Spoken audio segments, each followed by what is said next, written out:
Last season, we told you the story of Nathan Cole. We told you about the quiet Colorado suburb, the pregnant wife, the two little girls, the oil field, and the morning Nathan stood on his driveway, with dry eyes and a rehearsed face, and asked America to help him find his family. We told you about Danielle Marsh, the affair, the second pregnancy, and the phone call on the night of August 13th that investigators would later call the final trigger. We told you about Patricia Alderman, the retired nurse who sat on the truth for 2.5 years before her conscience finally broke her open. And we told you about Gerald Pruitt, the 63-year-old man in a Wyoming mobile home who had been feeding Nathan Cole instructions through encrypted messages, coaching him from the shadows on how to make a family disappear and leave no evidence behind. We told you he was arrested in December of 2022. We told you he was facing trial. And we told you that the 2009 disappearance of a woman in Casper, Wyoming, a case that had been cold for 13 years, was being reopened. What we did not tell you, because at the time we could not tell you, because the details had not yet fully surfaced, was who that woman was, what her name was, what her connection to Gerald Pruitt was, and what her disappearance had to do with a secret that Pruitt had been carrying since long before Nathan Cole ever sent him that first encrypted message. Tonight we go deeper. Tonight we go all the way back. Because Gerald Pruitt did not become the man who coached a family annihilator through a cell phone in the dark overnight. He had been building toward that moment for a very long time. And the story of how he got there is in many ways more disturbing than anything Nathan Cole ever did. Because Nathan Cole destroyed the people who loved him. Gerald Pruitt destroyed the people who tried to expose him. And there is a difference between those two things that matters enormously. Nathan Cole was a coward who ran from consequence. Gerald Pruitt was something far more calculated. Gerald Pruitt was a man who had spent decades learning how to make problems vanish, and until December of 2022, he had been almost perfectly successful at it. When investigators in Weld County, Colorado, first identified Gerald Pruitt through the encrypted messages on Nathan Cole's phone in late 2022, they did not know very much about him. They knew his name. They knew he was 63 years old. They knew he had worked at the same oil and gas company as Nathan Cole for approximately 2 years sometime around 2013 and 2014, before moving back to Wyoming. They knew he had a minor criminal record, a drunk driving charge from 2001, a property dispute that had been settled out of court in 2008. Nothing about that surface-level picture suggested a man capable of being an architect of murder. But the deeper investigators dug, the clearer it became that Gerald Pruitt's record, the one they could see, was only a fraction of the story. The record that existed only in whispers and closed files, and a missing woman's family's grief, told an entirely different story. 3 questions emerged very quickly as the investigation into Pruitt expanded. First, who was the woman who disappeared in Casper, Wyoming in 2009, and what was her real relationship with Gerald Pruitt? Second, was Nathan Cole the only person Pruitt had coached in this way, or had there been others? And third, the question that nobody in law enforcement wanted to say out loud, but everyone was privately asking, how deep did this go? Because the encrypted messages between Pruitt and Cole had not just been operational. They had been familiar. They had carried the ease and the shorthand of two people who understood each other completely. And that kind of ease does not grow overnight. That kind of ease grows between people who have walked down the same dark road before. The answers to those 3 questions, as they emerged over the course of the 2023 investigation and the trial that followed, would rewrite not just the Cole case but 2 other cases that had been sitting in cold storage for years, waiting for someone to finally ask the right questions. Gerald Dale Pruitt was born in 1959 in a small town outside of Cheyenne, Wyoming. He was the oldest of 4 children, raised by a father who worked in the natural gas industry, and a mother who, by most accounts from people who knew the family, spent the better part of Gerald's childhood either quietly suffering or pretending everything was fine. Those 2 activities, as it would turn out, were things Gerald Pruitt would spend his entire adult life watching other people do. He was not, by anyone's early description of him, a particularly remarkable child or young man. He was physically large, 6'2", by the time he finished school, and possessed of the kind of self-contained confidence that sometimes reads as strength and sometimes reads as the complete absence of empathy, depending on the situation. He worked in the oil and gas fields like his father before him, moving between Wyoming, Colorado, and Montana across a career that spanned 4 decades. He was not the kind of man who got promoted. He was the kind of man who knew things, who observed, who stored information quietly and retrieved it when it was useful to him. Several former co-workers described Gerald Pruitt in almost identical terms, despite having worked with him in different states at different times. The word that came up most often was watching. He was always watching, not in a way that felt aggressive exactly, more in the way that a person watches when they are calculating the distance between where they are and where they want to be. Gerald Pruitt was married once, briefly, in the early 1980s, to a woman named Carol Sims, who filed for divorce after 14 months and moved out of state with no forwarding address. No formal record of domestic violence was ever filed. But when investigators tracked down Carol Hensley, 70 years old, living in Arizona, she agreed to speak to them. She said she had been waiting for that phone call for 40 years. She said she had left Gerald Pruitt because she was afraid of him, not afraid of specific acts, afraid of what she sensed underneath the surface. She said it was like living with someone who was only performing being a human being, and that the performance was very good, but the moments when it slipped were enough to tell her she needed to leave while she still could. She said she had heard about the Cole case in 2018 like everyone else. She said, when they announced Nathan Cole's arrest, and the media covered every detail of how cold and performative he had been in front of the cameras, she had thought of Gerald Pruitt. Not because she could connect them. Just because the performance Nathan Cole had put on reminded her of something she recognized. She had not come forward then. But when the call came in December of 2022 and the investigator told her Pruitt had been arrested, she said she sat down on her kitchen floor and cried for 20 minutes. Not with grief, with relief. Her name was Beverly Marsh. She was 44 years old in 2009 when she disappeared from her home in Casper, Wyoming. She was a bookkeeper, a mother of 2 adult children, a woman who attended the same church for 20 years, who drove the same reliable sedan, who called her sister every Sunday morning without fail until the Sunday morning in October of 2009 when she didn't call. Her sister, Lorraine Hatch, waited 2 hours before driving across town to check on her. Beverly's car was in the driveway. The front door was unlocked. Beverly's reading glasses were on the kitchen table next to an unfinished cup of coffee. And Beverly Marsh was gone. Now, before you notice the last name, yes, Beverly Marsh shared a last name with Danielle Marsh, the woman Nathan Cole had been having an affair with, and that is not a coincidence. That is the thread that ties the entire story together in a way that nobody had connected until Patricia Alderman made her phone call in 2021, and investigators began pulling on every available thread. Beverly Marsh was Danielle Marsh's aunt, her father's older sister, a woman Danielle had grown up knowing, visiting at holidays, talking to on the phone, a woman who, in the fall of 2009, had discovered something about the man Danielle's father had recently gone into a small business partnership with, a man named Gerald Pruitt. Beverly had discovered it while doing bookkeeping for the partnership, which was a small equipment leasing operation in Casper that her brother had asked her to help manage. She had found irregularities, large sums moving through the business accounts in ways that did not align with any legitimate activity she could identify. She confronted Danielle's father, Raymond Marsh, about what she had found.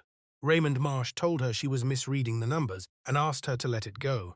Beverly Marsh was not the kind of woman who let things go, and 3 days later she disappeared. The original Casper investigation in 2009 had looked at Raymond Marsh and cleared him quickly. He had an alibi for the night his sister was last seen. Gerald Pruitt's name had come up briefly, but he also presented a solid alibi and spoke to investigators with the same eerie calm that would later characterize every account of him. The case went cold without an arrest. Beverly Marsh's family spent 13 years without an answer. Her sister Lorraine wrote letters to the Casper Police Department every single year on the anniversary of Beverly's disappearance, asking if anything new had surfaced. Every year she got the same response: nothing new, no developments, they were still looking. Lorraine Hatch had begun to believe she would die, without knowing what happened to her sister. She was wrong, but she was not wrong by much. When investigators connected Gerald Pruitt to the Cole case in late 2022, a detective in Weld County made a call to the Natrona County Sheriff's Office in Wyoming and asked a simple question. Did the name Gerald Pruitt mean anything to them?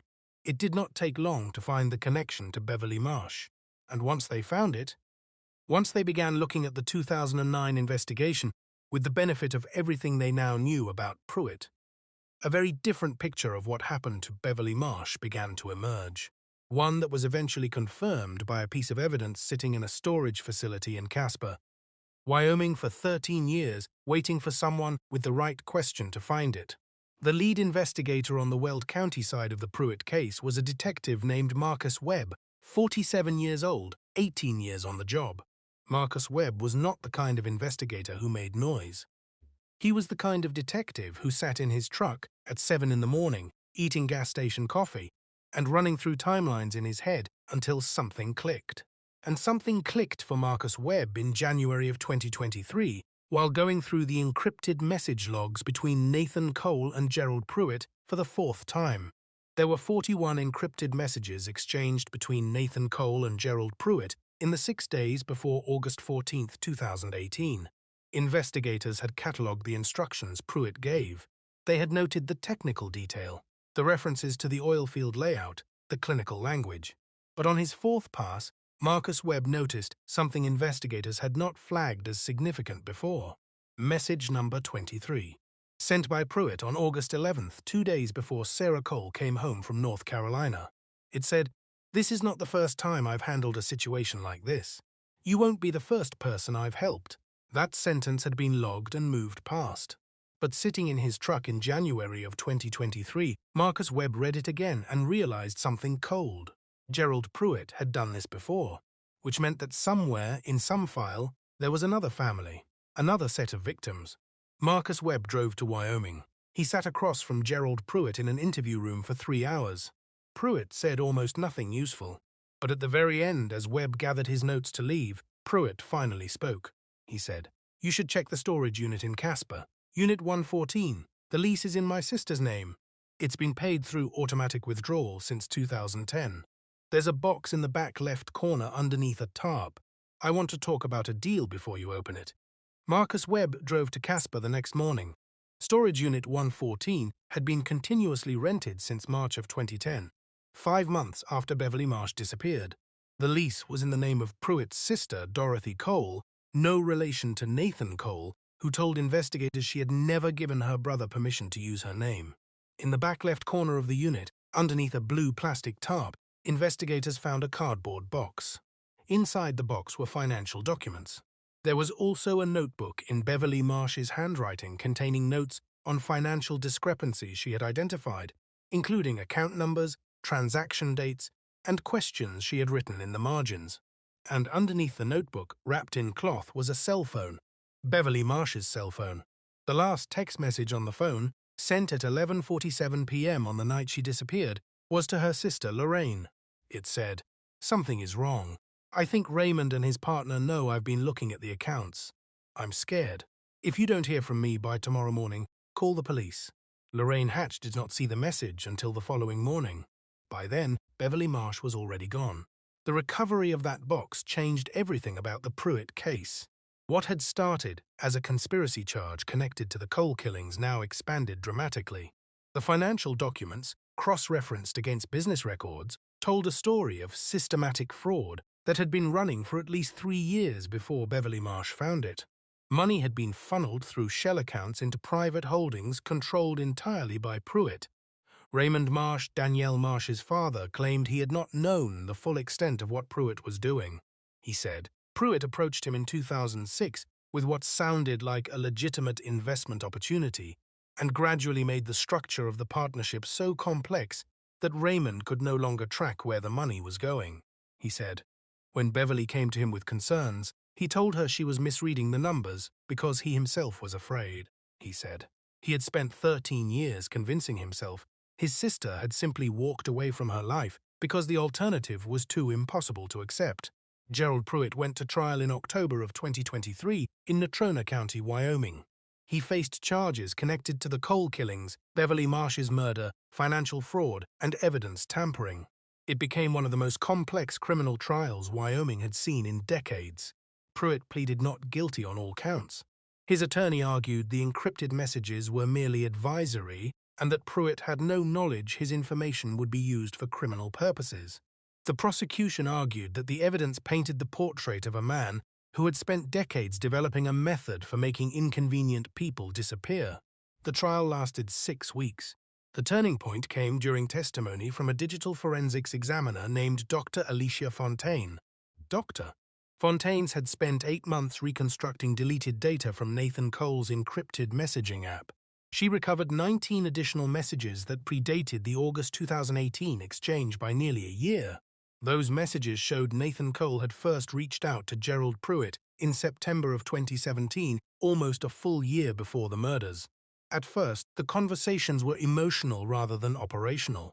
Nathan Cole vented about his marriage, about Sarah, about feeling trapped, about the affair with Danielle, about the pregnancy. Gerald Pruitt listened. And over months, very quietly, very gradually, he steered Nathan toward a particular conclusion. When Dr. Fontaine read excerpts from those messages in court, the courtroom was silent, because the messages showed something terrifying. Gerald Pruitt had not merely assisted a murder. Over the course of 12 months, he had constructed one. The jury deliberated for 4 days. On the 5th morning, they returned guilty verdicts on all counts. Gerald Pruitt sat motionless as the verdict was read. He did not look at the jury. He did not look at his attorney. He stared straight ahead with the same unreadable expression every former co-worker had described for years. He was sentenced to life in prison without parole for the murder of Beverly Marsh, along with an additional consecutive 40 years for conspiracy in the Cole killings. But the trial of Gerald Pruitt was not the final shock in this story. Because while the courtroom worked through 6 weeks of testimony, something was happening 30 miles away that nobody involved in the trial knew anything about.